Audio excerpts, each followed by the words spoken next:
사랑하는 성도 여러분, 행복하십시오. 성령 충만하십시오. 하나님 우리 아버지와 우리 구주 예수 그리스도로부터 은혜와 평강이 있기를 주님의 이름으로 축원합니다. 아멘. 현진건, 운수 좋은 날 혹시 알고 계시나요? 현진건은 소설가, 또 수필가, 문학평론가, 독립운동가였습니다. 대구 출신입니다.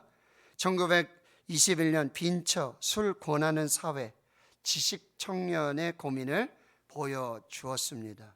동시대 김동인, 염상석과 함께 근대문학 초기의 단편소설 양식을 완성하였고 사실주의 문학의 틀을 개척하였습니다.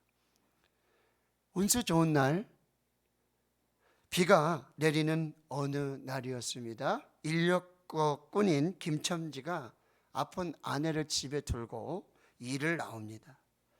희한하게 그날 아침부터 손님들이 끊이지 않는 행운이 찾아옵니다. 많은 손님들이 몰리며 집에 아파 누워있는 아내에게 설렁탕을 한 그릇 사줄 수 있다는 생각에 기뻐합니다.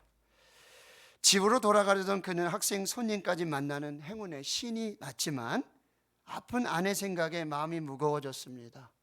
한 차례 더 벌이를 한 후 아내에 대한 불길한 생각을 떨치지 못하며 술을 먹고 술 조정을 합니다. 설렁탕을 사들고 들어온 김첨지는 움직임 없는 아내를 발로 찹니다. 그는 반응 없는 아내가 죽은 것임을 알고 눈물을 흘리며 중얼댑니다. 설렁탕을 사다 놓았는데 왜 먹지를 못하지? 왜 먹지를 못하니? 오늘 개상하게도 운수가 좋더니만. 운수 좋은 날은 일제 강점기 하층민의 비참한 생활을 적나라하게 그린 작품이며 제목과 내용이 일치하지 않는 반어의 기법으로 표현된 작품입니다. 가난한 인력거꾼에게 닥친 의외의 행운이 뒤이어서 아내의 죽음이라는 불행과 서로 엇갈림으로써 삶의 비극적인 반어를 유발하고 있습니다. 운수 좋은 날, 정말 그날 운수 대통의 날이었을까요? 오늘 본문에 구레네 출신의 시몬이라는 사람이 등장합니다. 구레네는 오늘날 북아프리카의 수도인 리비아의 수도 트리폴리를 가리킵니다. 그래서 시몬의 피부색이 검었을 가능성이 높고 이 때문에 여러 사람들 가운데서 로마 군인의 눈에 띄었을 것입니다.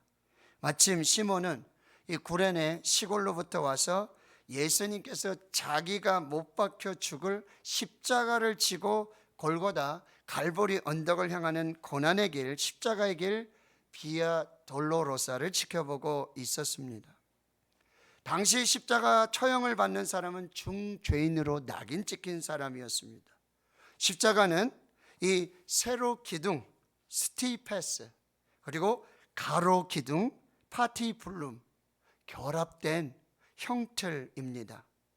십자가 처형을 받는 죄수는 20kg이 넘는 이 가로 기둥 파티블룸을 자기가 못 박혀 죽을 그 골고다 갈보리까지 자기 스스로 지고 가야만 했습니다. 갈보리 도착하게 되면 준비된 세로 기둥 스티페스에 누워서 손과 발에 못이 박힌 후에 십자가 처형을 받게 되어지는 것입니다. 예수님께서는 겟세마네에서의 땀방울이 핏방울이 되기까지의 처절한 기도 후에 로마 군인과 대제사장들이 보낸 군인들과 아랫사람들에 의해서 체포가 되십니다. 이후 새벽까지 이어진 대제사장 안나스와 가야바의 재판이 있었고요. 로마 총독 빌라도의 1차 재판, 그리고 당시 분봉왕이었던 헤롯의 재판, 빌라도의 2차 재판까지 받으셨습니다.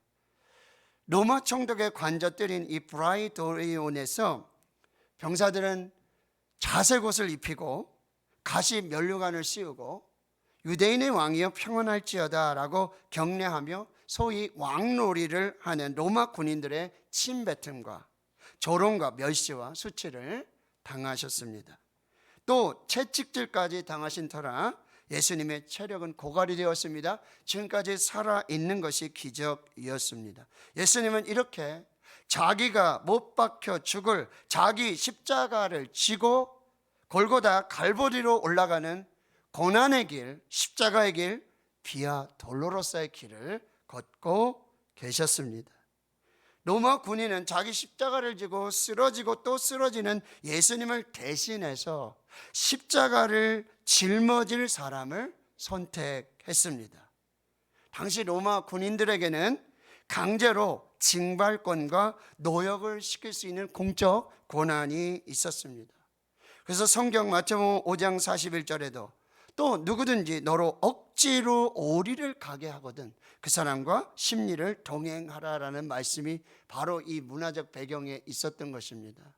로마인들은, 병사들은 억지로 오리 2km를 동행하도록 명령할 수 있었던 것입니다. 예수님의 십자가를 대신 지는 일에 공교롭게도 마침 구레네 시골에서 유월절을 지키기 위해 예루살렘에 왔던 시몬이 선택되었습니다. 구레네 시몬에게 그날은 참 재수 없는 날이었습니다. 재수 없는 일 중에 제일 참기 어려운 것 중에 하나가 나쁜 일에 내가 뽑히는 일입니다.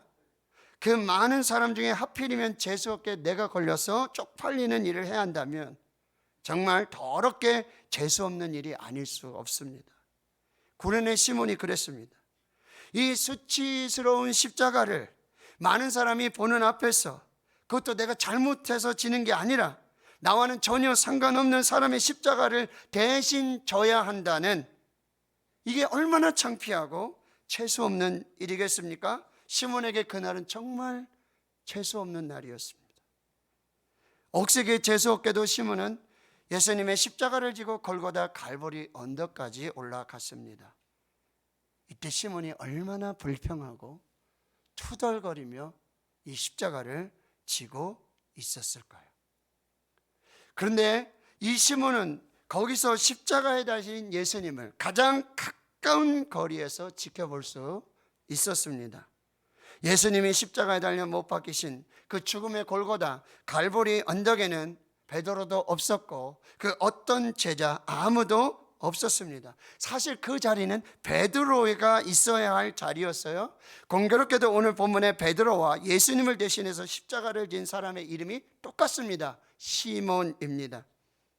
시몬 베드로는 예수님과 함께 유월절 만찬을 먹고 찬미하며 감람산으로 올라가는 그 길에 예수님께 힘있게 이렇게 말을 하죠. 내가 주와 함께 죽을지언정 주를 부인하지 않겠나이다. 모든 제자들도 똑같이 말을 했어요. 근데 재수없게 시몬이 뽑혔어요. 예수님의 십자가를 지고 따랐던 그 재수없는 날, 운 없게도 재수없는 그 구레네 시몬이 예수 그리스도의 십자가의 그 현장에 베드로도 없고 제자도 없고 아무도 없는 그곳에 홀로 제자로서 서 있었다라는 사실입니다. 시몬이 이후에 무엇을 했는지 어떻게 했는지 성경은 말하고 있지 않습니다. 그러나 오늘 21절의 말씀을 추측해 볼진데 시몬은 알렉산더와 루포의 아버지로 소개가 되는데요, 이 마가복음은 로마인들, 즉 이방인들을 향한 복음입니다. 그렇다면 이 로마인들은, 이방인들은 이 알렉산더와 루포를 잘 알고 있고, 알렉산더와 루포는 이미 그리스도를 믿는 믿음의 사람들이 되었을 것이고, 그 우리가 알고 있는 알렉산더와 루포의 아버지가 구레네 사람 시몬으로서 예수님의 십자가를 대신 지었다는 사실을 이 마가복음을 통해서 알게 되어지는 것이죠. 알렉산더와 루포가 아버지 시몬을 통해서 예수 그리스도를 믿게 된 것일까요? 십자가에 달린 예수님을 본 시몬이 먼저 예수님을 믿게 되었고 그 아들도 믿게 되었을까요? 이런 추측이 맞는다면 시몬에게 그날은 가장 재수 없는 날이 아니라 가장 재수 좋은 날, 진정한 의미에서 운수 좋은 날, 인생의 최고의 날이 되었던 것입니다. 이것이 하나님의 오묘한 섭리와 계획하심에 있는 그 역사의 날이 되어지는 것입니다. 예수님 마가복음 8장 34절에 누구든지 나를 따라오려거든 자기를 부인하고 자기 십자가를 지고 나를 따를 것이니라. 시몬은 비록 억지로 십자가를 졌습니다. 억지로 예수님의 십자가를 지고 골고다 갈보리에 이르는 그 길, 고난의 길, 십자가의 길, 비아 돌로로사의 길을 걸어갔습니다. 누가복음 23장 26절에 그들이 예수를 끌고 갈 때에 시몬이라는 구레네 사람이 시골에서 오는 것을 붙들어 그에게 십자가를 지고 예수를 쫓게 하더라. 구레네 시몬은 지금 억지로 예수님의 십자가를 지고 따라가고 있는데, 베드로도 없었고 그 어떤 제자도 없었던 그 십자가의 흔적에, 그 현장에 증인으로 서 있을 수 있었습니다. 예수님을 따라서 골고다로 갈보리로 오르는 유일한 제자였습니다. 자기를 부인하고 자기 십자가를 지고 나를 따르라는 예수님의 말씀에 순종한 참 제자가 되었던 것입니다. 억세게, 억수로 재수없는 날, 그날을 인생의 최고의 날로 바꾸시고 하나님의 은혜와 구원으로 반전시키시고 역전시키시는 하나님의 계획과 섭리가 있었다라는 사실이에요. 비록 그날이 나에게는 억지로 지는 십자가였고, 나에게는 억수로 재수 없는 날, 그 고난의 시련의 십자가를 지는 그날, 그날이 예수님을 만난 날이었고, 예수님을 통해 구원과 은혜와 축복을 경험할 수 있는 하나님의 계획과 섭리의 날이었다라는 사실입니다. 우리가 신앙생활을 하려면 세 개의 십자가를 져야 한다고 말합니다. 첫째, 예수 그리스도의 십자가입니다. 이 십자가는 예수님이 나 대신 지신 것이며 나도 그 십자가를 믿음으로 지고 가야 하는 것입니다. 둘째는 내가 남을 위해 져야 하는 십자가도 있습니다. 교회를 위해서, 자녀들을 위해 져야 할 십자가가 있어요. 이웃을 위해, 나라 민족을 위해서 져야 할 십자가가 있습니다. 셋째는 나를 못 박은 십자가입니다. 예수님께서 누가복음 9장 23절에 아무든지 나를 따라오려거든 자기를 부인하고 날마다 제 십자가를 지고 나를 따를 것이라고 말씀하신 그 십자가를 지고 예수님을 따라야 하는 것입니다. 십자가는 고통입니다. 누구나 피하고 싶고 거절하고 싶은 것이 십자가입니다. 그럼에도 불구하고 힘들어도 어렵더라도 억지로라도 십자가를 지고 가야 할 때가 있습니다. 억지로 져야 할 그 십자가, 지고 싶지 않은데, 나는 결코 만나고 싶지 않은데, 그런데 억지로라도 져야 할 그 십자가. 그런데 그 십자가에 하나님의 놀라운 은혜와 축복의 보상이 있다라는 사실입니다.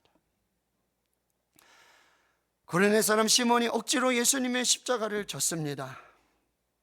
그러나 로마서 16장 13절에 사도 바울은 로마에 가지도 않았지만 로마에 전할 복음을 로마서를 써서 보내면서 로마 16장의 마지막에 이 로마에 있는 교회와 로마에 있는 성도들에게 안부를 묻습니다.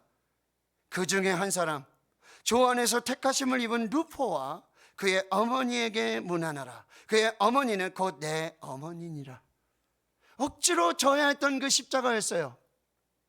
그러나 그의 아내와 그의 자녀들이 이 로마 교회에서 일꾼이 되었고 성경에 그 이름이 기록된 놀라운 축복의 주인공이 되었다라는 사실입니다. 부산에 있는 어느 교회 바로 앞에 절이 있었습니다. 교회가 있고 바로 앞에 절이 있어요.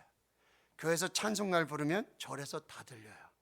절에서 연부를 외우면 교회에서 다 들려요. 어느 여름 교회에서 여름 성경학교가 열렸습니다. 아이들이 여름 성경학교 교가를 부릅니다. 흰 구름 뭉게뭉게 피는 하늘에 아침에 놀라게. 아이들이 여름 성경학교 교가를 부르니 바로 교회 앞에 있는 절에 이 동자승들이 그 소리가 너무 좋아서 흥얼흥얼 따라 부르면서 노래를 부르고 있다는 사실이에요. 마당에 빗질을 하면서 흰 구름 뭉게뭉게 피는 하늘에. 그러니 이 노스님께서, 큰 스님께서 이거 안 되겠구나. 그래서 동자승들을 다 불러 모읍니다. 이렇게 훈계를 하십니다. 누가 저 교회 가서 말을 좀 전해 주어야 하겠다. 노래를 부르면 문을 닫고 부르든지 볼륨을 낮추든지 아니면 무음으로 부르든지, 이거 너무 피해가 막심하다. 누가 교회 가서 이 말을 전하겠느냐? 아무도 교회 가려고 하지 않습니다. 한 동자승이 손을 번쩍 들고, 스님, 제가 그 십자가를 지겠습니다.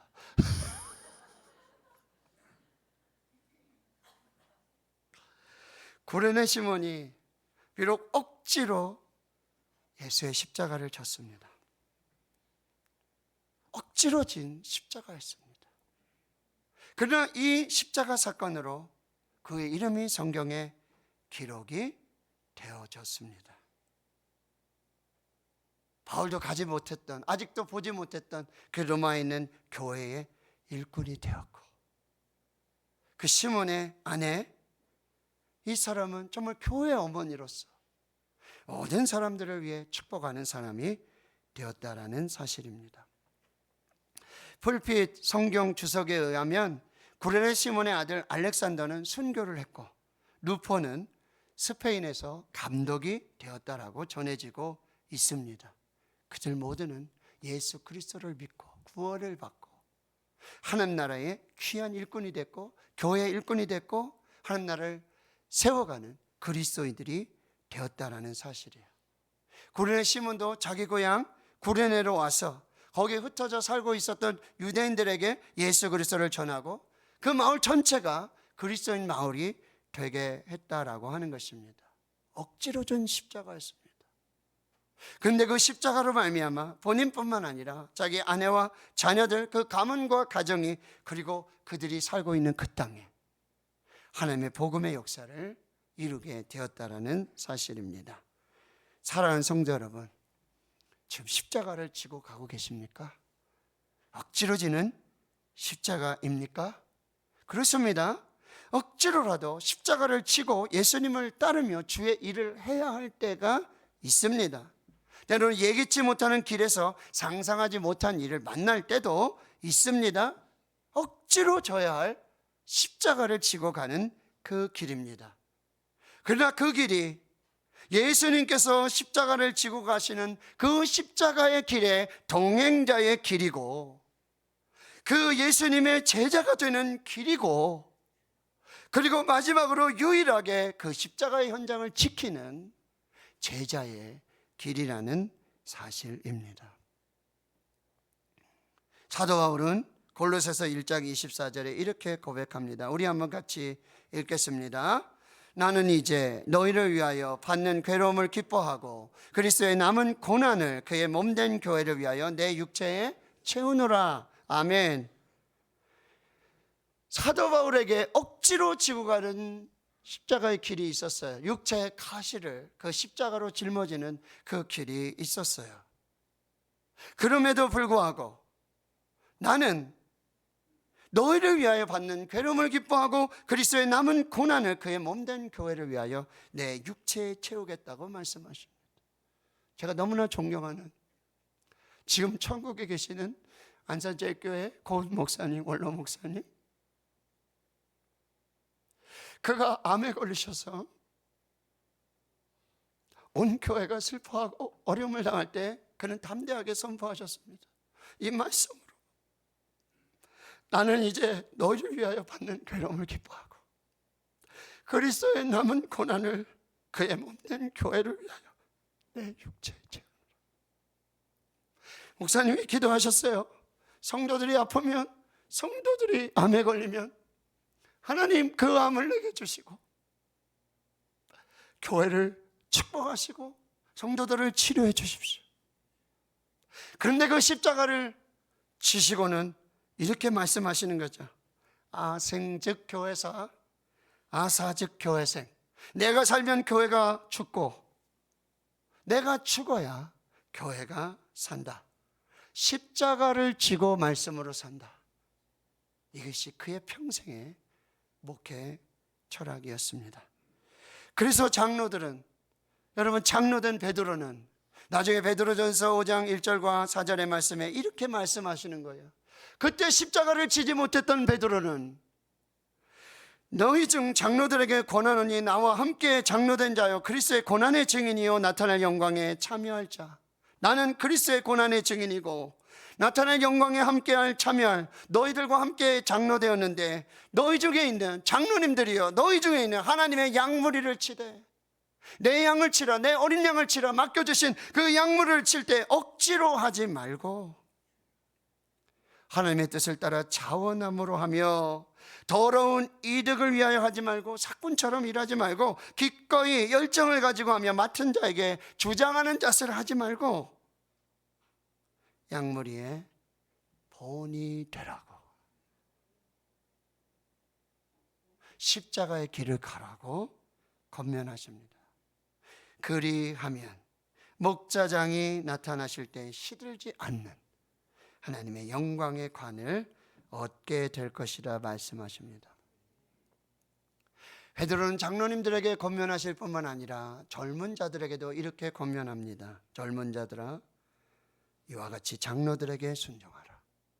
장로들에게 순종하라. 그리고 다 서로, 장로들과 젊은 자들은 겸손으로 허리를 동이라. 오거스틴은 그리스도인의 덕목 중에 덕목을 무엇이라고 말씀하시겠습니까? 라고 했을 때 첫째도 겸손이고 둘째도 겸손이고 셋째도 겸손이라고 말씀하셨어요. 하나님은 교만한 자를 대적하시되 겸손한 자들에게는 은혜를 주시느니라. 그러므로 하나님의 능하신 손 아래에서 겸손하라. 때가 되면 너희를 높이시리라. 너희 염려를 다 주께 맡기라. 이는 그가 너희를 돌보심이라. 근신하라. 깨어라. 너희 대적 마귀가 우는 사자같이 두루다니며 삼킬 자를 찾나니 너희는 마음을 굳건하게 하여 그를 대적하나 이는 세상에 있는 너희 형제들도 동일한 고난을 당하는 줄을 알미라. 십자가를 지라고 권면하시는 것입니다. 또 사도 바울은 우리의 예배를 이렇게 드리라고 권면하고 있어요. 로마서 12장 1절 같이 읽습니다. 그러므로 형제들아, 내가 하나님의 모든 자비하심으로 너희를 권하노니 너희 몸을 하나님이 기뻐하시는 거룩한 산제물로 드리라. 이는 너희가 드릴 영적 예배니라. 아멘. 너희 예배를 하나님이 기뻐하시는 거룩한 산제물로 드려라. 너희들이 십자가를 지고 기쁨으로 감사함으로 예배를 드리라고 말씀하고 있습니다. 또 사도 바울은 우리의 연보에 대해서, 헌물에 대해서 고린도후서에서 이렇게 말씀하시는 거죠. 이렇게 준비하여야 참 연보답고 억지가 아니니라. 각각 그 마음에 정한 대로 할 것이요 인색함으로나 억지로 하지 말지니 하나님은 즐겨내는 자를 사랑하시느니라. 할 마음만 있으면 있는 대로 받으실 터이요 없는 것은 받지 아니하시리라. 억지로 드리지 말아라. 인색함으로 드리지 말아라. 준비해라. 즐겁게 마음의 중심으로 드리라고 권면하고 있어요. 계속해서 말씀하십니다. 이것이 곧 적게 심는 자는 적게 거두고 많이 심는 자는 많이 거둔다 하는 말이로다. 여기 연보라는 말이 헬라 율로기아라고 했는데 여러분, 복을 심는다라는 말씀이에요. 헌물, 하나님께 드리는 건 뭐예요? 하나님께 복을 심는 거예요. 이렇게 놀라운 여러분 투자가 어디 있습니까? 이거는 투자에 실패할 수가 없어요. 그래서 뭐라고 말씀하세요? 심는 자에게 씨와 먹을 양식을 주시는 이가 너희 심을 것을 주사 풍성하게 하시고 너희 의의 열매를 더하게 하시니 너희가 모든 일에 넉넉하여 너그럽게 연보를 하면 그들이 우리로 말미암아 하나님께 감사하게 하는 것이라. 고린도서 9장 8절을 보십시오. 하나님은 능히 모든 은혜를 너에게 넘치게 하시나니 이는 너희로 모든 일에 항상 모든 것이 넉넉하여 모든 착한 일을 넘치게 하려 하심이라. 아멘. 부산 산성교회 원로 목사님, 허은구 목사님 이렇게 말씀하세요. 그의 하나님 앞에 예불 드림의 철학이 뭐냐? 주시면 드린다, 받으면 드린다, 주시는 대로 드린다. 받는 대로 드린다. 많이 심는다. 많이 뿌린다. 계속 심는다. 쉬지 않고 뿌린다. 복을 심는 것입니다. 뿌린 대로 거둡니다. 심는 대로 거둡니다. 마지막 저의 기도는 시편 110편 3절입니다. 같이 한번 읽겠습니다. 주의 권능의 날에 주의 백성이 거룩한 옷을 입고 즐거이 헌신하니 새벽 이슬과 같은 주의 청년들이 주께 나오는도다. 아멘. 하나님, 주의 권능의 날에 주의 백성들이 거룩한 옷을 입고 즐거이 헌신하는 그날을 주시고, 그날에 새벽 이슬과 같은 주의 청년들이 하나님께 나오게 하여 주시옵소서. 우리 모두가 함께 기도하고 함께 꿈꾸는 하나님의 비전이 될 수 있기를 주님의 이름으로 축원합니다. 오늘 십자가를 지고 나를 따르라고 말씀하십니다. 억지로 지는 십자가. 나 그 길에도 하나님의 위로와 축복이 있음을 기억하시고, 오늘 우리의 예배로, 그리고 우리의 예물로, 우리의 기도로 이 거룩한 은혜를 심고 받아 누리는 거룩한 역사가 있기를 주님의 이름으로 축원합니다. 하나님 아버지, 감사합니다. 오늘 우리를 불러서 하나님 예배하게 하시니 감사합니다. 때로는 억지로 져야 할, 지고 싶지 않은, 나만 져야 하는 십자가 때문에 울고 낙심하며 지쳐있는 우리의 연약함을 고백합니다. 주가 주신 십자가이기에, 주님 그 십자가 길의 동행자이기에, 마지막까지 그 자리를 지키는 자리이기에 하나님이 복으로 바꿔주실 그 축복의 길이기에, 오늘 교회를 위한 십자가도, 예배를 위한 십자가도, 주 앞에 드리는 우리 예물의 십자가도 하나님 앞에 드림으로, 하나님 앞에 심음으로 그 놀라운 은혜와 축복을 주실 줄로 믿습니다. 주의 권능의 날에 주의 백성들이 즐거이 헌신하며 새벽 이슬과 같은 주의 청년들이 주께 나오는 그 거룩한 날들을 소망하오니 주여 역사해 주시옵소서. 예수님의 이름으로 기도하옵나이다. 아멘.